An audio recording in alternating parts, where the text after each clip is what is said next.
everybody, welcome back to my channel, my social thread. My name is Crystal. Hello to all my new viewers, a warm welcome to you, and also an invitation for you to click the like button and the subscribe button if you are liking my content. To all my regular viewers, thank you so much for supporting my channel and for coming back month on month to watch me talk about all my sewing projects. So yes, today is my March plans for the month of March.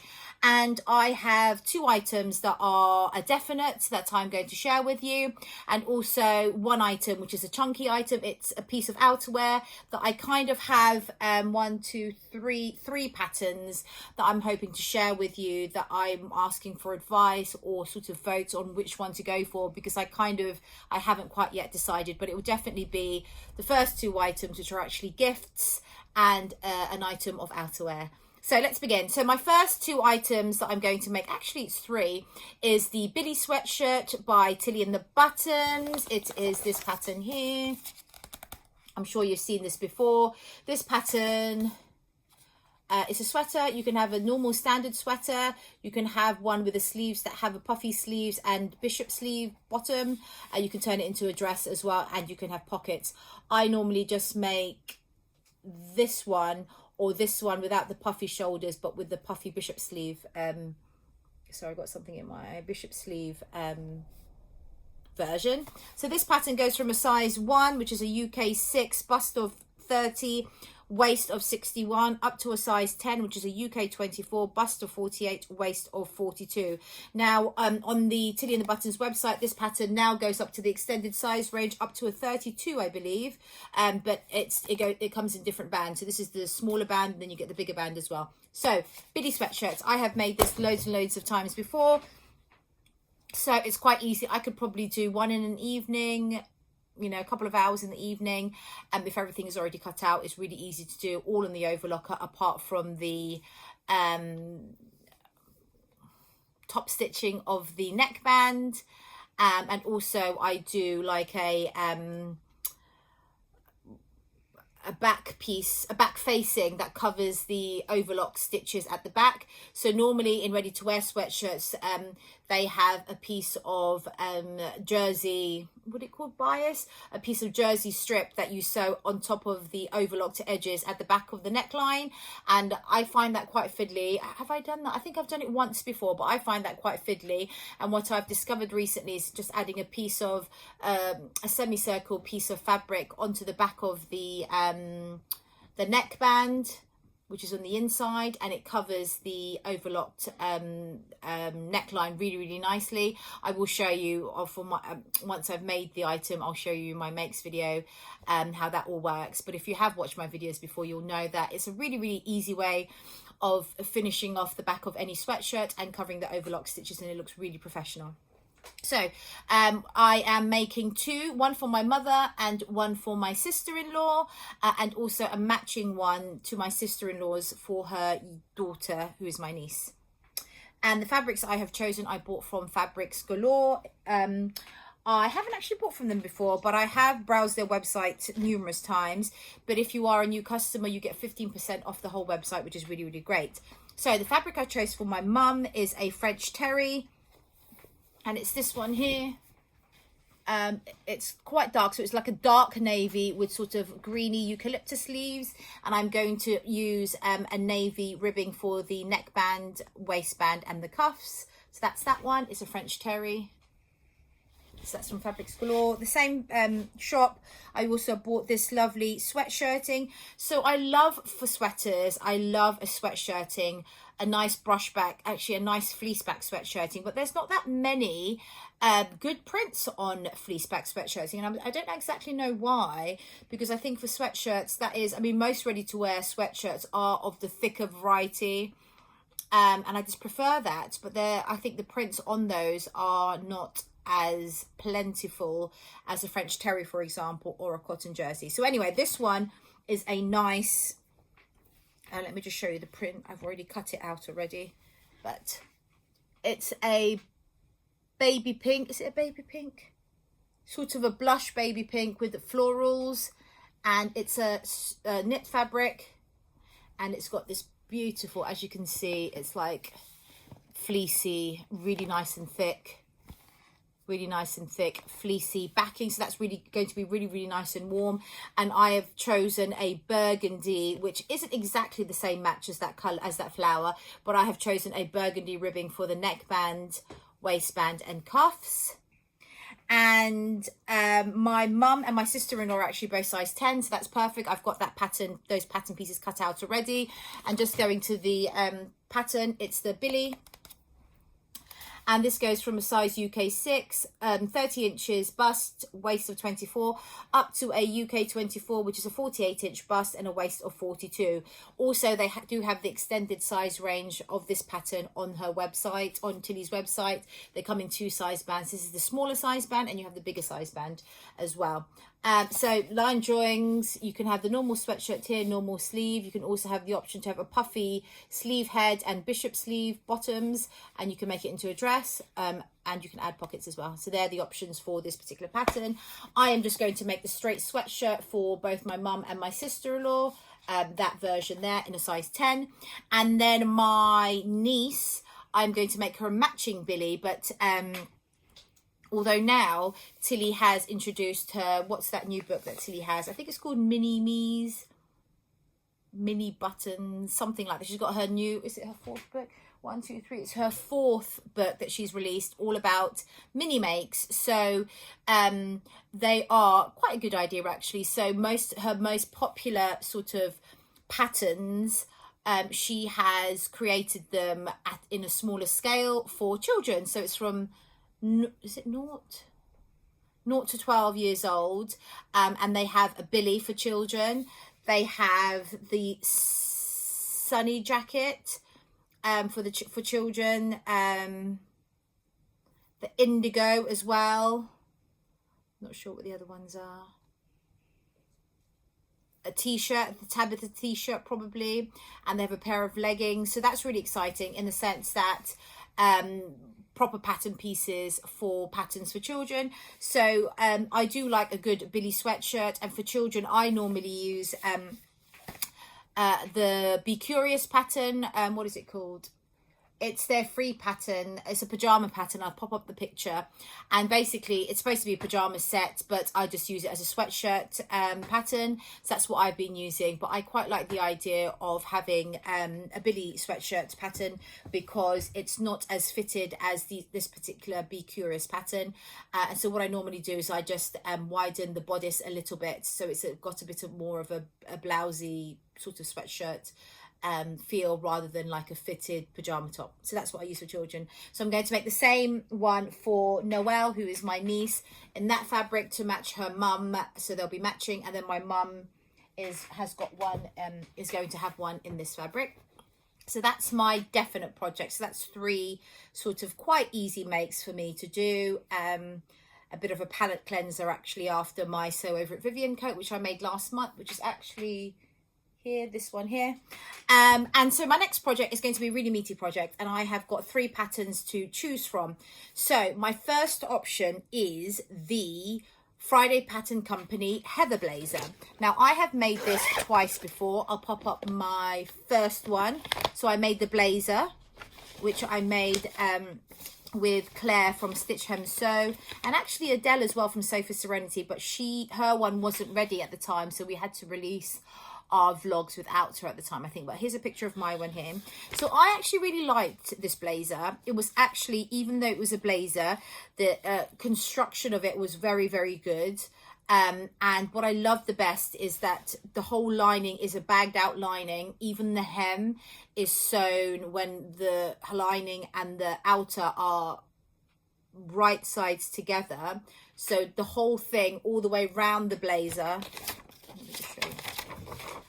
So all the way around the blazer, you can't really see from here, and even the hem, it's all sewn all together, kind of like all the way round.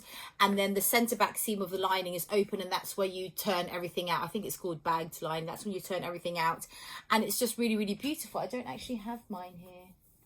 And it's just really beautiful way of finishing things, because recently, for those of you that do follow me, you will know that when I made my Sew Over It Vivian coat, I had a really hard time trying to attach the lining to the vent, although this doesn't have a vent, but also attaching the lining to the bottom of the main coat. It was hand stitched and it just wasn't very nicely done, and I quite like the fact that this is all neat and it's all machine stitched together. So I've made this twice before, as I said. So that was the first one that I showed you. So I made the standard blazer version, and then the second one I extended it to make a coat version. So I literally lengthened it. Everything else was exactly the same. I lengthened it to make a coat version, and this is the picture here. And I added my own vent, and I followed the tutorial on how to create a vent for one, and how to attach the lining to the vent. And it was a big failure vent wise. I literally had to fiddle around with this lining and this vent for a good 2 hours, I think, you know, sewing it up. It didn't hang right. I'm picking it, sewing it again, and it was just horrible. Luckily, the fabric is a navy, and I don't think people will know, although I notice it. I feel that when somebody is standing behind me, I kind of want to move away so that they don't look at my vent and how kind of not nicely flat it is. So that was my second Friday Company heather blazer. I would like to make a third one, a coat version again, because I'm really into coats at the moment. I do love to sew, and I normally do churn out sort of 4 to 6 items a month. And it's normally dresses for myself or things for the children. And I've kind of had I've got so many dresses. The other day I actually counted, because my other sister-in-law was counting, and on my Instagram page alone I counted 98 dresses. Now, to be fair, that is over a period, I don't know how long I've had my Instagram account for. That's probably over a period of about 5 years, so it's not too bad. But saying that I have 98 dresses in my wardrobe, and I probably only wear 15 of them, maybe, I don't know. So some of them, actually, to be fair, I have sold on. And it was really quite nice, actually. I tried to sell them on Instagram, and I sold them at, like, I think I was selling them for £15, only because, you know, it's obviously almost like ready to wear. Like, it's not going to fit a person, whoever buys it, it's not going to fit them perfectly, because it was a standard size 12 and whatnot. And also it's handmade, and obviously I'm not a professional. Anyway, I was selling it for £15 on Instagram. Nobody was buying it. But as you know, when you post things on Instagram, it copies it onto Facebook if you allow it to. And a lovely Facebook friend of mine wanted to buy some dresses, and I think she bought 3 or 4 dresses, and she was so happy with the quality and how it fit her. She was a size 12 as well. Sorry, that's my power, my battery. Sienna, I need the battery here, please. Thank you. And she was so happy with the dresses. But anyway, I said to her, they're £15 each. And she was like, goodness me, £15, that doesn't even cover your fabric. And I was like, do you know what? It doesn't cover my fabric. As sewists, you'll know that, a dress will probably, it can cost less. But for the most part, I would say a 3-meter dress, you're looking at least £30 to £50 in fabric, depending on where you go. But I think £30, £10 a meter is actually quite on the lower end of things in terms of fabric prices. And then if you go for like Lady McElroy, anything like that, you're looking at £45 to £50. I think before, Lady McElroy was selling at £14.75 or £14.95 a meter. I think now they're £16.95, so they've gone up by a good £2. So anyway, fabric alone, you're looking at sort of £40, let's say, on average. And then the time it takes to sew. So for me, a dress normally takes between 8 to 10 hours. So anyway, all that together, £15 doesn't cover any of it. And she actually said, look, I'd be happy to buy your dresses, but I want to pay you more for the dress, which is really, really sweet. And I said to her, thank you. I wouldn't say no to extra money. And she ended up paying £25 per dress, and she bought 4 dresses. So she paid me £100 for 4 dresses that I had already made, that I wasn't wearing, that was just in my wardrobe, which is really, really great. And I was really, really thankful for that. So anyway, that was just a short story about where some of my dresses have gone. The others I have given away, and then the rest are just in my wardrobe. I don't actually know where I've gone. Yes. So the reason I was saying that is because I have kind of now wanted to start making outerwear. So I made this sew over at Vivian Coats, as I said. This is another coat that I made, another 2 coats, which actually I can show you. But these 2 are kind of failures, I would say. This is sort of my first good coat. Yes. And the other Friday Pattern Company heather blazer, which I showed you before, that's not too bad either, except for the vent at the back really just annoys me. So yes, going back to that, I'm getting confused. What I want to make, right, so the first option was the heather blazer, and I have got fabric for this heather blazer. I have got this lovely coating from Jenny Stitches, which I bought probably a year ago now. I tried to destash it because I have got, excuse me, I have got 5 meters of this, and I don't actually know why I bought so much, but it's a lovely coating fabric. It has got 10% wool in it, and the rest, I'm actually not sure what the rest is. It's probably like a polyester or something, but it's a lovely check design. So quite big scale check, not like a baby check or anything. I don't know what baby check is. Quite big, and you've got some, I don't know if you can see, you've got like a dark bottle green going through here, and also like a purple going through here, and then the rest is like a black and white houndstooth kind of print. And what I liked about it as well was the reverse is a beautiful brushed surface on the reverse, which is really nice.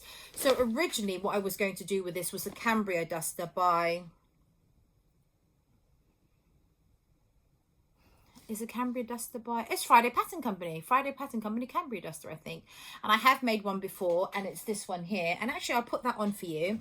So this is made out of a Melton wool, and when I first got it, the wool, it was beautiful. It is still beautiful. It's all buttery and soft and smooth, but it is quite thin. Like, it's not like the wool that I used for my coat, the wine. So this is my coat fabric that I use for my Sew Vivian, which is quite thin as well, but I mean, anyway, this was much softer, and this is a Melton. I can't actually remember where I bought it from. It was 100% wool Melton, and I thought that Melton was like up there in terms of the nicest wools that you could sew with. But as you can see, look how bobbly that is. I haven't washed this. I've probably worn this like 2 or 3 times, and actually on the first time I was going to wear it, well, I was wearing it after the first time, I had all these bobbles everywhere, and it just really put me off. So I'm never ever going to buy Melton again, just because this is my experience of it. If anybody has had experience of Melton that doesn't do this, please let me know, you know, where you got your Melton wool from, because I am after some really nice wool to make coats, and I quite like this one. And I bought this from Fabric Guys, and they don't sell this kind of wool anymore, but I don't actually know what this wool is called. I know it's 100% wool, but I'd like to know what it's called, because as I'm looking for wool now, as I'm interested in making lots of outerwear, I don't really know the difference between virgin wool, Melton, cashmere, all these different kinds of wool, and the only one that I kind of seem to know what it feels or looks like is boiled wool, which is 100% wool, but it's got like a felted texture. So this is 100% wool sample of boiled wool, and it's a lovely colorway, but it feels a bit scratchy, like you wouldn't have it up against your skin, and you can see it's kind of got that felted texture, which it's not bad, but it's not like most ready-to-wear coats that I know are more like this texture. It's more smooth, and it's less felty like this. So if anybody knows of any wool that is like this, please let me know what it's called, what the composition is, because that's kind of the wool that I'm after. So I don't know if this is a virgin wool, because most of the 100% wools I've seen are boiled wools, and I'm not really after that kind of texture, if that makes sense. So this is what I'm after, but I just don't know exactly what it's called. I've lost track again. So yes, sorry. So this particular fabric here was going to become a Cambria, but I have made a Cambria in the past, and this is a Cambria duster here. I don't actually have the pattern to hand, do I? I'll pop up a picture of the Cambria duster. So it's basically, what is a duster? I mean, it's like a long line jacket cardigan. It's unlined. It's got like a shawl collar, and this is sort of, and it's got 2-piece sleeves. It has a lovely pocket here, as you can see, lovely pocket, and it's got a waist seam at the back, and it has this tie belt. These belt loops I've added myself, I think. I don't know if the pattern comes with this. So anyway, I'll try this on for you, and I'll show you what my issue is with it. And I'll just try it on. So, sorry, let me just go back. So this is how it works, how it fits. So that's the shawl.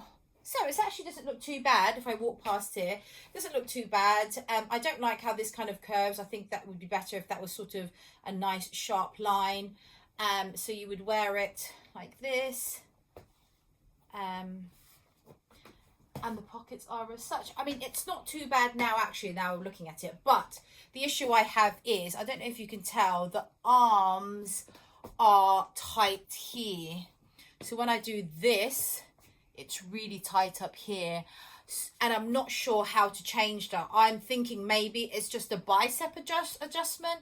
Because you can see there, it's just so tight there. So I'm maybe thinking that's a bicep adjustment, which I guess I could look up how to do that. That's no problem. But the other thing as well, if I turn around, I won't be able to see it myself. But if I turn around and if I do this, you can see the lines by my shoulder blades are,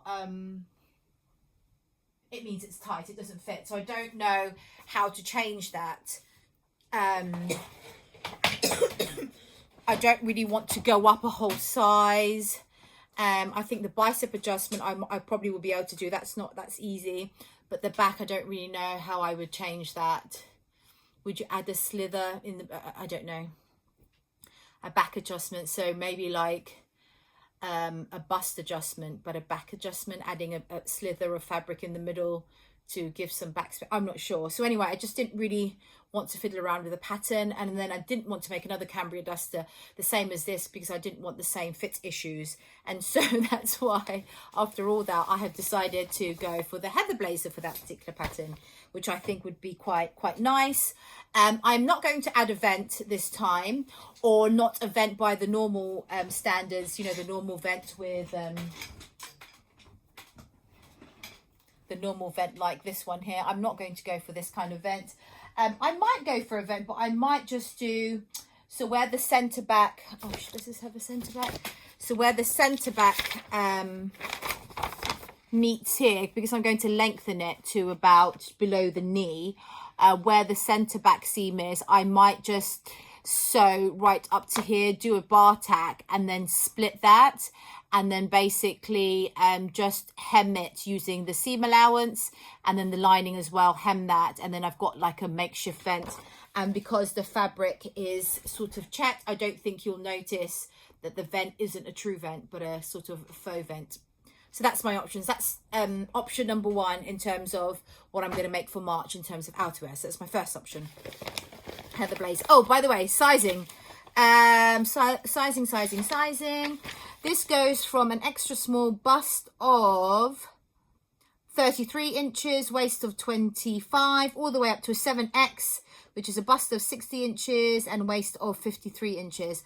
I think I went for a medium or large. Medium, I think I went for, because it is slightly oversized. And so normally I think I would be a large, but I ended up going for a medium. And also it is slightly boxy. Here's the line drawings here. So it's a boxy fit, patch pockets, collar and lapel, two-piece sleeves, centre back seam. And what I've done with the back pieces and the front pieces, I have just taken probably about ½ an inch on each side at the waist, just to give it a bit of shape. And I'll use the same patterns that I used for my navy version. So that's my first option of what to make. My second option is, should I go for that one? My second option is the Jasika blazer. Closet core patterns. This is let me show you the line drawings are here. So there are two options, and they only differ because of the pockets. So this is a welt pocket. This is a welt pocket with flaps and a welt pocket breast thing here. This one's got some top stitching, but basically they're the sort of two different views, just the pockets up here and the flaps, and everything is the same at the back. You can have elbow patches as well. So it's a two-piece sleeve. It's got princess seams because of the side panels, and fully lined, great instructions, and it's got a vent. So that's my second option. Now this particular pattern goes from a size a 0, which is bust of 31, waist of 24, up to a size 20, bust of 46, waist of 48. Now, the reason I want to go for this pattern, I bought this pattern years ago, and I haven't actually made it. And not only did I buy the pattern, I also bought the, what's it called? The kit that comes with it. It's the interfacing kit that comes with it, because for this particular pattern, there are a lot of tailoring techniques, and they do require a lot of interfacing, different types of interfacing, which are quite hard to find individually. I mean, you can find it, but it's just quite hard to find. And they introduced these kits possibly because it was quite hard to find and to source it and to pay for postage for all these individual things. They've just made a kit. And what is this things that you need? Let me have a look. And I actually bought that. It was from, where are Closet Core? Are they in Canada, in America? Well, they're not in England, that's for sure. And I had to pay, I think they were doing a discount on it or something. So I ended up paying for it to be shipped to England, which is fine. So what were the other things that they needed? So not only do you need your outer fabric, you also need your lining. And the extra bits that you need are weft interfacing, knit interfacing, horsehair canvas, cotton stay tape, shoulder pads, sleeve heads. So that is what they include in their little kit, which is here. It comes in a little bag, and I'll just show you all the bits that it comes in here. So we have cotton stay tape, we have sleeve heads. These are called sleeve heads in America, but I know in England they're not called sleeve heads. I have no idea what they would call this in America, in England, because I know in England sleeve heads are actually the sleeve head, but these are called sleeve heads. So it's just kind of, I mean, I don't know. 2 of those. You've got shoulder pads. You have the horsehair canvas. You have the weft interfacing. So I think this is the knit. So I think this is the weft interfacing. So it's almost like tailoring interfacing, I think. So it's kind of like that. It almost looks like medical gauze, and it's got glue on the other side. So a lot of that. Maybe you fuse all the pieces. I'm not sure. There's quite a lot of that there. And then you also get the stretch interfacing, which is slightly thinner. And there you go. So that's all the stuff that you get in the kit. I can't remember how much it was now, but I just thought that was a nice little kit to get so that I have all the bits together for the Jasika. So in terms of the fabric, I do have fabric for the Jasika, but it wasn't meant for the Jasika. So I will show you. Let me just put all these bits away. So the fabric that I was thinking of using was, or is, this fabric here, which is a wool blend. I'm not sure if it's 100% wool. I'll have to ask, but it's an ex-Barbour, B-A-R-B-O-U-R fabric, which I bought from Jenny Stitches Fabrics. And it's this lovely fabric here. Don't know if you can see that. So it's like a herringbone print in a brown and beige, and then it has like a blue line and a red line going through. See the reverse. And I think that's really nice. It reminds me of a hunter's jacket, which is very Barbour anyway. So this is, I've got 3.5 meters of this, and I'll tell you why I've got 3.5 meters of this later on. But I can, so this only uses 2 meters or 1.85 meters of fabric. So I have enough to make this. But my issue with this is because I've got 3.5 meters, if I use 2 meters, I'll then only have 1.5 meters. And what can I do with 1.5 meters of this fabric? That's my issue. So I could use it. I could use this for the Jasika blazer. And then I was hoping to do, get some brown suede patches for the pockets, and also some brown suede to go under the back of the collar. So when you lift the collar up, you've got a lovely contrast at the back. And then the lining for that is this cotton from William Morris, Strawberry Thief cotton. William Morris, and it's their classic blue Strawberry Thief fabric, and I think that goes really, really nicely with this fabric. Try to get it all together. I think that goes really nicely with that fabric. And then for the sleeves, I will just line it with some navy acetate lining fabric, just for ease of movement. So that is what I was hoping to make the Jasika blazer out of. So that's my second option. And actually this is, not only is it my second option, but it's actually my favorite option, only because since I made the Sew Over It Vivian coat, I had difficulty attaching the lining to the vent and to the hem. And I have been messaging lots of people on Instagram where I've seen they've made coats with vents, asking if the instructions were good with regard to the vent. And I now know that the named Ida trench coat instructions are apparently not very good.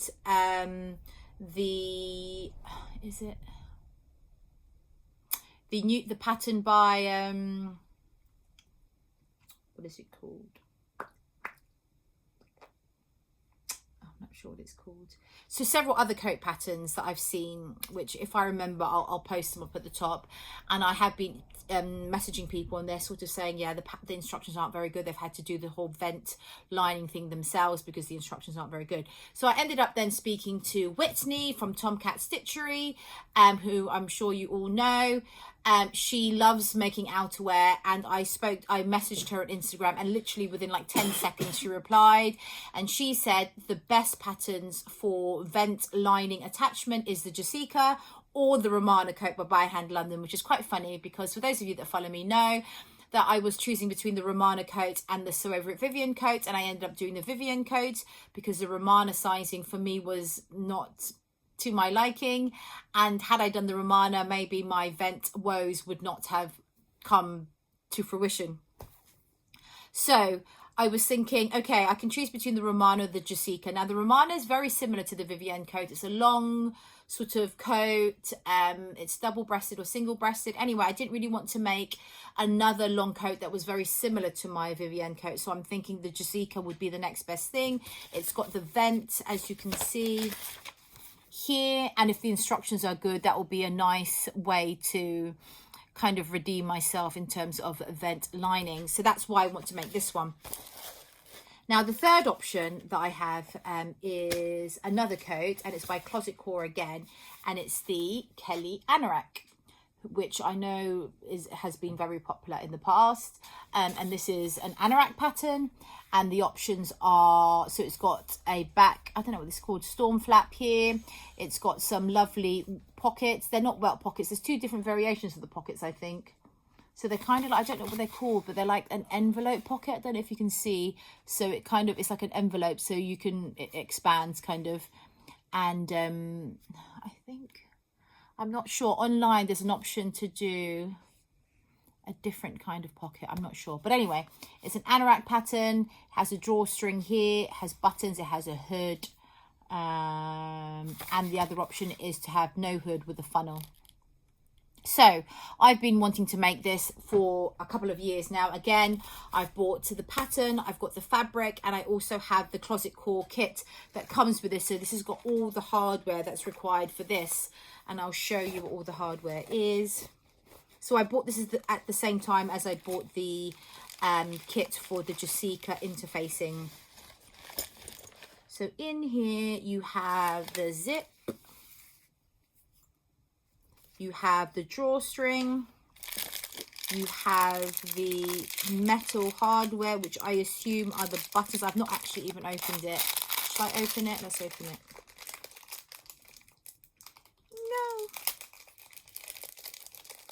No. These are the poppers or buttons for the, they said it's rust proof in antique finish. In an antique finish. And they give you extra to practice on as well. Oopsies. Oopsies. So,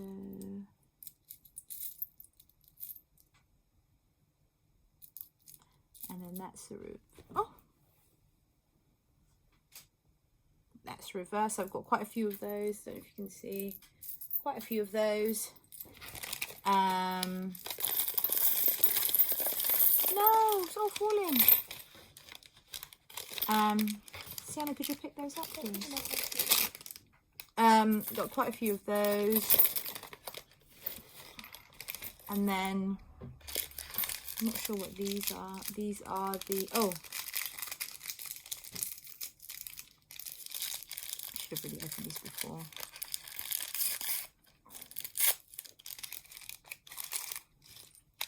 These are the toggle ends for the drawstring. These are the toggle ends, actually. And then the little, I suppose, the grommets. These.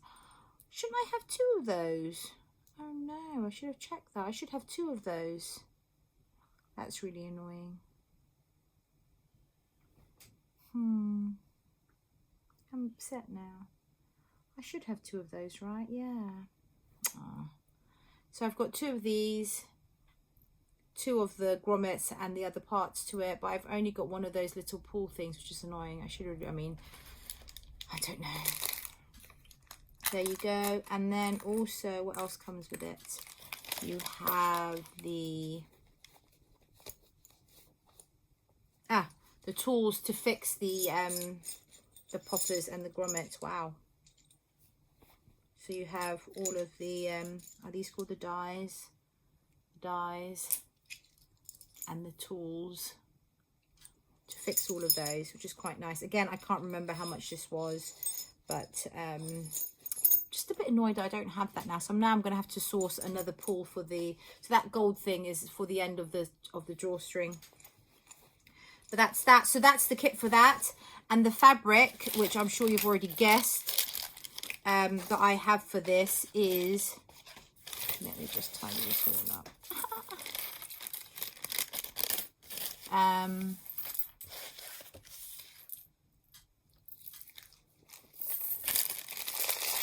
That's it. Is the Barber fabric again. So this is the I bought this fabric originally for this Kelly, so that's why I have 3.5 meters of this. The Kelly only requires 3 meters, I believe, but because I want to lengthen mine slightly, so I think it hits just sort of under your bum. I wanted to lengthen mine to sort of mid-thigh, just because I like a bit more coverage, and so that's why I bought the extra fabric. And so that would be my outer fabric. My lining fabric would again be the Strawberry Thief. The sleeves would be the navy acetate lining.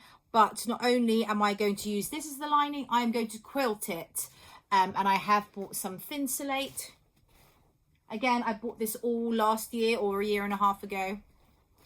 And it's basically, I researched, what's her name? Guthrie and Garney. Lauren from Guthrie and Garney. She made the Kelly Anorak probably 1.5 years ago, and she used Thinsulate to quilt her lining fabric for the main body. And so that's what I plan to do, use Thinsulate. So it's lovely and thin, but it's insulated, and I'm going to quilt that onto this and to use that as my lining for my back pieces and my front pieces, but not the arms. I'm not sure about the arms. Lauren didn't quilt her arms because she thought it was going to be too restrictive.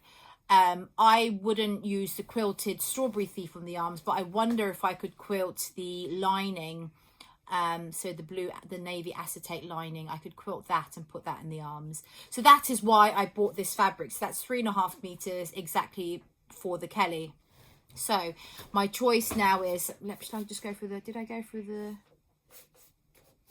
I think I went for the sizing, bust of 31 inches, waist of 24, which is a size 0, up to a size 20, bust of 46, waist of 39 inches. So my options are the Kelly using the Strawberry Thief, the Thinsulate, the kit, and the Barber fabric, option number 1. So this is a really meaty pattern, really meaty, but a nice one. Second option is the Jasika blazer using the same Barber fabric, Strawberry Thief lining without the thin slate, and using the interfacing kit from Closet Core. But the problem with that is I will be left with 1.5 meters of the Barber fabric, which I don't really know I can do much with 1.5 meters. And then the third option, just to recap, is the Heather Blazer. The Heather Blazer using this wool mix fabric from Jelly Stitches. So those are my 3 options. If you could help me, if you could vote, if you could give some advice, that would be really, really great. And those are my plans for March. Hopefully, I think I did waffle quite a lot, but those are my plans for March. I am still on the lookout for another coat with a vent, because I quite like the idea of making coats now, even though spring is coming. It's still very cold, and I have enjoyed making the Vivienne coat. I have enjoyed the slow sew, I've enjoyed the tailoring skills, and I've just enjoyed working with wool. And yeah, that's, I think, my plans. In other news as well, I have actually destashed. I have been destashing quite a lot of my fabric, and to date, I think I started destashing on Saturday, so it's Friday today. I started destashing on Saturday, and the first 3 or 4 days, literally things were flying out of the window. Do you say flying out of the window? Don't know what the phrase is. And then the last couple of days, not so much has been going, but it's fine. I think I've probably rehoused 75 pieces of fabric. Most of them were 3-meter pieces. I sort of got rid of most of my fabric, actually, most of my Lady McElroy's, some art galleries, Rainbow Fabric Kilburn fabrics, just because they've been in my stash for a long time and I haven't really used them. Although some of the fabric have been, you know, I really do like the print, but I'm just thinking I might just try and buy per project, because I think that over the years where I have just been buying fabric, it's just basically money sitting in the shelves, and I have made quite a lot of money back from selling from destashing. Obviously, I haven't made a profit. I only sell my fabric under market value, because obviously it's from my stash. If I sold it at current prices, people wouldn't buy from me, they'll just buy from the shops because most of the fabrics, sort of the designer fabrics that I have, Lady McElroy, Art Gallery, Atelier Brunette, are fabrics that are still in stock now, so people would just go to the place to get it first. Anyway, I'm sure you understand. But it's quite nice to have the opportunity to claw back some money from fabric stash that has just been sitting in my shelves over the years. So that's quite nice bit of news there. Apart from that, I'm also going to be doing So Frugal this month. My vlog, I believe, is going out on the 14th. I'm not sure, but I'll post it when it's happening. And I'm going to make one item for that. So that's going to be a small item. I think it's just going to be a blouse or something. So that's not too taxing. And apart from that, that's all I have to talk about today. Sorry, I did go on for quite a while. I don't normally go on for a while for my plans, but I hope that was interesting. Please do comment below on any advice on what coat pattern I should go for. Any questions, comment below or contact me via Instagram. And yes, thank you so much for watching, and I will see you again next time. Take care. God bless. Bye-bye.